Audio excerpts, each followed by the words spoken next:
وہ ذات ہے جس نے پھیلا دیا ہے زمین کو اور بنا دیے ہیں اس زمین میں پہاڑ اور نہریں، اور اسی اللہ نے بنائے ہیں اس زمین میں ہر قسم کے پھلوں میں سے دو دو جوڑے۔ ڈھانپ دیتا ہے وہ اللہ تبارک و تعالی رات کو دن پر، بے شک ان چیزوں میں قدرت کی نشانیاں ہیں ایسے لوگوں کے لیے جو سوچتے ہیں۔ سورہ الرعد کی آیت نمبر 3 آپ حضرات کے سامنے پڑھی اور ترجمہ کیا ہے۔ گزشتہ آیت کی طرح اس آیت میں بھی رب کائنات نے اپنا تعارف کروایا ہے۔ اللہ تبارک و تعالی کی ذات کو پہچاننا یہ ہماری زندگی کا اصل مقصد ہے۔ ہم اس دنیا میں آئے ہی اللہ کے تعارف اور پہچان کے لیے ہیں۔ جو بندہ اس مقصد کو حاصل کر کے قبر میں جائے گا وہ کامیاب ہوگا۔ قبر کے اندر پہلا سوال ہی یہی ہے کہ رب کو پہچانتا ہے کہ نہیں، من رب ہوگا۔ اگر بندہ دنیا کے اندر نفع نقصان عزت ذلت پیسے سے سمجھتا ہے کہ جی پیسہ ہے تو عزت ہے، پیسہ ہے تو کام ہوتا ہے، پیسہ ہے تو یہ ہے، پیسہ ہے تو یہ ہے، تو قبر میں یہی کہے گا۔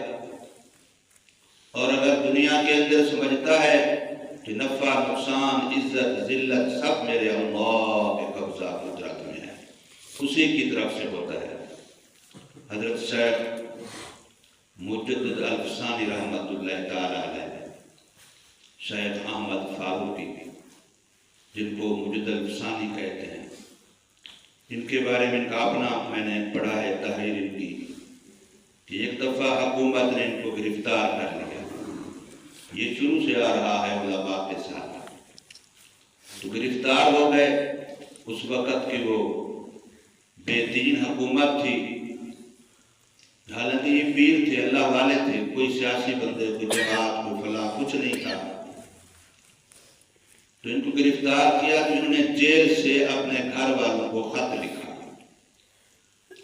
اس خط میں انہوں نے جتنی چیزیں تھی، مثال کے طور پر فلانا کھیت ہے، فلانے جانور ہیں، فلانا حویلی ہے، فلانی چیز ہے، فرمایا ان کی فکر چھوڑ دو، اپنی آخرت کی فکر شروع کرو، کیونکہ میں جیل میں ہوں، اب تمہیں کچھ فرصت ہے، میں گھر میں ہوتا تھا، مرید آتے تھے، مہمان آتے تھے، بہت ساری مصروفیت ہوتی تھی، اب وہ نہیں ہے، تو اب تم اس موقع کو غنیمت سمجھو، اللہ کے ذکر میں وقت گزارو۔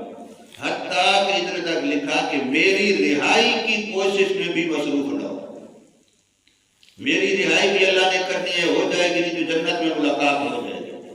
بس اپنے امی کو بھی یہ بات بتا دو کہ جنت میں ملاقات پکی ہے، اس لیے میری رہائی میں بھی اپنا وقت ضائع نہ کرو، اپنے وقت کو اللہ کی یاد میں لگاؤ جو مقصد زندگی ہے۔ تو پچھلی آیت کریمہ میں بھی یہی بات تھی۔ کل میں نے عرض کیا تھا کہ اللہ کو پہچاننے کے لیے دلائل دو قسم کے ہیں۔ اب یہ نماز پڑھ رہا ہے، صراحتاً حدیث میں منع ہے، بالکل واضح ترمذی شریف رکھی ہے، صراحتاً حدیث منع۔ اب یہ اہل حدیث ہے، یعنی ایسی حدیث جو صراحتاً منع اور مسجد میں پڑھ نماز پڑھتے ہیں۔ اب ان کو احساس نہیں بیچاروں کو کہ ہم دین کر رہے ہیں یا بے دینی کر رہے ہیں۔ اللہ ہمارے حال پہ رحم فرمائے۔ تو عرض میں یہ کر رہا تھا کہ اللہ کو پہچاننے کے دلائل دو قسم کے ہیں۔ ایک کو دلائل آفاقی، کل میں نے یہ بات عرض کی تھی کہ پوری دنیا میں ایک ایک ذرہ اللہ کی توحید کی، الوہیت کی، ربوبیت کی گواہی دے رہا ہے۔ ایک مٹی کا ٹیلا پڑا ہے، وہ بتا رہا ہے کہ میرا بنانے والا کوئی ہے۔ ایک سوئی بغیر بنانے والے کے نہیں بنتی، ایک ماچس کی تیلی بغیر بنانے والے کے نہیں بنتی، تو پھر اتنا بڑا نظام بغیر بنانے والے کے بن گیا؟ نہیں ہو سکتا، نہیں ہو سکتا۔ ایک ایک چیز بتا رہی ہے، مصنوع اپنے شانے پر دخل کرتی ہے، بنی ہوئی چیز بنانے والے کا بتاتی ہے۔ کوئی بھی چیز ہے تو فوراً پوچھتے ہیں یار یہ کس نے بنائی ہے، یہ کون سی کمپنی نے بنائی ہے، یہ کس کی ایجاد ہے، ہوائی جہاز کس نے ایجاد کیا، ریل گاڑی کس نے ایجاد کی، گھڑی کس نے ایجاد کی، موبائل کس نے ایجاد کیا، فلاں کس نے، کوئی نہ کوئی بنانے والا ہوگا تو چیز بنی ہوگی، بنانے والے کے بغیر تو کوئی چیز نہیں بنتی۔ تو اللہ نے اتنے بڑے حیوانات کا نظام ہے، پانیوں کا نظام ہے، سمندروں کا نظام ہے، دریاؤں کا نظام ہے، سورج کا نظام ہے، چاند کا نظام ہے، ستاروں کا نظام، یہ سارے نظام بتلا رہے ہیں کہ ہمارا بنانے والا کوئی ہے۔ اللہ تبارک و تعالی ہمارا بنانے والا ہے۔ ہمارے جسم کے اندر غور کریں، پورا انسان کو کہتے ہیں عالم صغیر، جو کچھ پورے جہان میں رب کائنات نے رکھا ہے۔ حضرت مولانا شاہ ولی رحمہ اللہ تعالی نے حجت اللہ البالغہ ان کی کتاب ہے، اس کے اندر بڑے دلائل کے ساتھ لکھا ہے کہ انسان کے وجود کے اندر پوری دنیا جہان جو نظام رب کائنات نے رکھا ہے اس کے نمونے موجود ہیں، پہاڑوں کے نمونے موجود ہیں، دریاؤں سمندروں کے نمونے موجود ہیں، سورج چاند کے نمونے موجود ہیں، زمین آسمان کے نمونے موجود ہیں، درختوں جنگلوں کے نمونے موجود ہیں، یعنی ہر چیز کے لیے عالم صغیر کہتے ہیں انسان کو۔ تو انسان اگر اپنی ذات کے اندر غور کر لے تو اللہ کی پہچان ہو جائے گی۔ اس لیے کل میں نے حدیث سنائی تھی، رسول اللہ صلی اللہ علیہ وسلم فرمایا من عارف نفس فقد عارف رب، جس نے اپنے آپ کو جان لیا اس نے رب کو جان لیا۔ اور یہ بھی ایک عربی کا اصول ہے، الاشیاء تعرف بازدادها۔ آپ کو روشنی کا پتہ کیسے چلتا ہے؟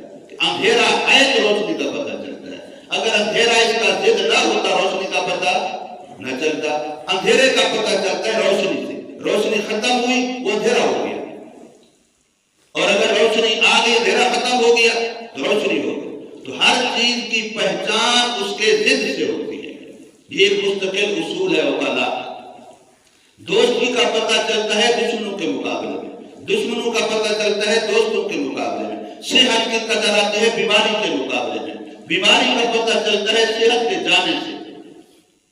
تو ہر چیز اپنے ضد سے پہچانی جاتی ہے۔ ہمارا عاجز ہونا، ہمارا عاجز ہونا یہ بتلاتا ہے کہ اللہ قادر ہے، ہمارا محتاج ہونا یہ بتلاتا ہے کہ اللہ سمد و بے نیاز ہے۔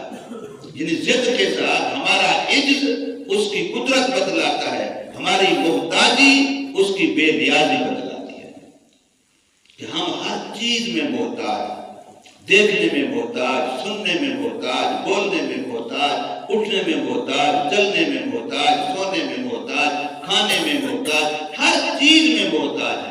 اور وہ سمد و بے نیاز ہے جو کسی بھی چیز میں کسی کا محتاج نہیں ہے، کسی کا کام اس کے بغیر ہو نہیں سکتا، اور اس کا کوئی کام کسی کی مرضی یا چاہت پر تعاون پر موقوف ہے ہی نہیں۔ تو اس لیے اللہ تبارک و تعالی نے یہاں بھی اپنا تعارف ارشاد فرمایا، وَهُوَ الَّذِي مَدَّ الْأَرْضَ، اللہ وہ ذات ہے جس نے پھیلا دیا ہے، بچھا دیا ہے زمین کو، وَجَعَلَ فِيهَا، حدیث باب میں آتا ہے کہ ساری کائنات میں پہلے پانی تھا، پانی بھی اللہ کی مخلوق، اللہ کا بنایا ہوا، اور جہاں کعبہ اللہ ہے اس جگہ پر سب سے پہلے زمین بننا شروع ہوئی، اور وہیں سے اللہ پاک نے کتنا بڑا کرۂ ارض ساری زمین پھیلا دی ہے۔ وَجَعَلَ فِيهَا، اور اللہ پاک ہی نے بنا دیے اس زمین میں رواسیہ، مضبوط پہاڑ جو میخوں کی طرح زمین میں گاڑے ہوئے ہیں۔ کتنا بڑا سلسلہ ہے زمین میں پہاڑوں کا، یہ بھی اللہ تبارک و تعالی کی قدرت۔ وَأَنْهَارًا، اور اللہ پاک نے زمین میں نہریں بنا دی ہیں۔ وَمِنْ كُلِّ الثَّمَرَاتِ جَعَلَ فِيهَا زَوْجَيْنِ اثْنَيْنِ، جتنے پھل ہیں ہر پھل جوڑے جوڑے، میٹھا کھٹا، رنگوں کے لحاظ سے بھی دیکھ لیں، ذائقے کے لحاظ سے بھی دیکھ لیں، جشامت کے لحاظ سے بھی دیکھ لیں، ایک ہی زمین ایک ہی پانی، ایک ہی زمین ایک ہی پانی، لیکن ذائقے مختلف۔ جیسے میں نے کل عرض کیا تھا، ماں باپ ایک ہیں، اولاد ایک ماں باپ کی، لیکن مزاج مختلف ہے۔ میرے بچوں میں سب کا مزاج برابر نہیں ہے، دوسرے کے بچوں میں سب کا مزاج برابر، کسی کا کوئی۔ اگلی آیت میں آ رہا ہے کہ زمین دیکھیں، یہ ساری بظاہر ملی ہوئی ہے، لیکن یہ ٹکڑا زمین کا سخت ہے، یہ نرم ہے، یہ ریتلا ہے، یہ پتھریلا ہے، یہاں فصل اچھی ہوتی ہے، یہاں نہیں ہوتی، پانی ایک بھی لگائیں لیکن پھر بھی زمین کے اندر خاصیات ٹکڑے میں، حالانکہ آپس میں ملے ہوئے متصل ہیں۔ یہ اللہ تبارک و تعالیٰ کی قدرت بتلاتے ہیں۔ تو فرمایا کہ وَمِن كُلِّ ثَمَرَاتٍ، اور ہر قسم کے پھلوں میں سے جعل، اللہ نے بنائے، فیہا، اس زمین میں، زوجین، اثنین، جوڑے دو، یغشی اللیل النہار، رات دن کو ڈھانپ لیتی ہے، دن رات کو ڈھانپ لیتا ہے، دن کی روشنی اپنے جوبر پہ، رات آپ کے ساتھ روشنی کو ختم کر دیتی ہے، رات کا اندھیرا اپنے جوبر پہ اور دن کی روشنی آ کے اس کو ختم کر دیتی ہے۔ اور یہ صبح شام رات دن کا نظام یہ انسان کو بتلاتا ہے کہ تلک الایام نداولها بین الناس، یہ حالات اور دن بدلتے رہتے ہیں۔ آج صحت ہے تو تکبر نہ کرنا، آج 4% ہیں تکبر نہ کرنا، آج تھوڑا عہدہ منصب مل گیا تو اکڑ نہ دکھانا۔ اگے رات کے بعد دن کھڑا ہے، دن کے بعد رات کھڑی ہے، اگر شام ہے تو صبح ہونی ہے، نا امید نہ ہونا، اور اگر صبح ہوئی ہے اکڑنا نہیں، شام بھی آنے والی ہے۔ تو اس لیے انسان کو اللہ تبارک و تعالیٰ اس نظام سے یہ نصیحت دیتے ہیں کہ انسان صبح و شام رات دن کے نظام کو دیکھ کر کے عاجزی پیدا کرے اپنے اندر، ہر نعمت کو اللہ کی نعمت سمجھے، اپنا کمال نہ سمجھے۔ اپنا کمال تک کے مال دولت کو قارون نے سمجھا تھا کہ جی میری ہے، میں نے اپنے ہنر سے کمائی ہے، تو پھر آج تک وہ زمین میں دھنستا جا رہا ہے۔ تو فرمایا کہ ڈھانپ لیتا ہے وہ اللہ تبارک و تعالیٰ رات کو دن پر، ان فی ذالک، بے شک یہ جو باتیں بتلائی گئی ہیں ان تمام باتوں میں، لآیات، اللہ تبارک و تعالیٰ کی قدرت کی نشانیاں ہیں، لقوم یتفکرون، ایسے لوگوں کے لیے جو سوچتے ہیں۔ اب یہ دماغ اللہ کی دی ہوئی نعمت ہے، اس سے سوچنا چاہیے۔ دین عقل کے تابع نہیں ہے، عقل دین کا خادم ہے، عقل سے دین کو سوچنا ہے، سمجھنا ہے، عقل کو معیار نہیں بنانا کہ عقل پر دین کو پرکھنا ہے کہ جو بات میرے عقل کے مطابق ہوگی تو قبول کر لوں گا، جو میرے عقل کے مطابق ہوگی میں انکار کر دوں گا، یہ نہیں ہے۔ ہاں عقل کو دین کا خادم بنا کے دین کو سمجھنے کے لیے استعمال کرنا ہے، معیار دین ہے، معیار وحی ہے۔ اگر میرے عقل میں نہیں آ رہی کوئی بات دین کی لیکن دین میں ثابت ہے تو اس کا مطلب ہے میرا عقل نارسا ہے، وہاں تک میرے عقل کی پہنچ نہیں ہو رہی۔ میرا دین فطرت کے بھی مطابق ہے، میرا دین عقل کے بھی مطابق ہے، لیکن میرا عقل اس معیار تک نہیں پہنچ رہا جو دین کی اس بات کو سمجھ سکے۔ تقدیر کا مسئلہ عقل کے خلاف نہیں ہے۔ رسول اللہ صلی اللہ علیہ وسلم جو روکا ہے کہ تقدیر میں زیادہ غور خوض نہ کرنا، وہ اس لیے تھا کہ وہ مسئلہ باریک اتنا ہے کہ تمہارے دماغ کی وہاں تک رسائی نہیں ہوگی، تمہارے دماغ سے وہ ورا ہے، تمہارا دماغ وہاں تک پہنچ نہیں سکے گا، اس لیے تم زیادہ اس میں اپنے دماغ کو نہ دبانا ورنہ گمراہ ہو جاؤ گے۔ اللہ تبارک و تعالی ہمیں سمجھ نصیب فرمائے، عمل کی توفیق دے۔